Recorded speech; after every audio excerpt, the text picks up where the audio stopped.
বন্ধুরা, আজ আমি সাদা বক ও শিয়ালকে নিয়ে একটি সুন্দর গল্প বলবো। এক ঘন সুন্দরবনের একটি সাদা বক ও শিয়াল বসবাস করত। একদিন জঙ্গলের ধারে এক চতুর শিয়াল আর এক ভদ্র সাদা বকের মধ্যে বন্ধুত্ব হলো। সাদা বক স্যুপ খেতে পারত না, তাই তাকে অপমান করার জন্য শিয়াল তাকে তার বাসায় নিয়ে গেল। বন্ধু বক, আজ তোমার জন্য দারুণ ভোজের আয়োজন করেছি। কিন্তু বক কিছুই খেতে পারলো না, আর শিয়াল সব খেয়ে ফেললো। বক শান্তভাবে হাসলো এবং শিয়ালকে তার বাসায় নিমন্ত্রণ করলো। বন্ধু শিয়াল, কাল তোমাকে আমার বাসায় ভোজে আসতে হবে।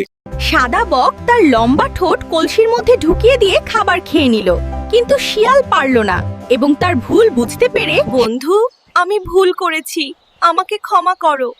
অন্যের সাথে যেমন ব্যবহার করবে তেমনটাই ফিরে পাবে।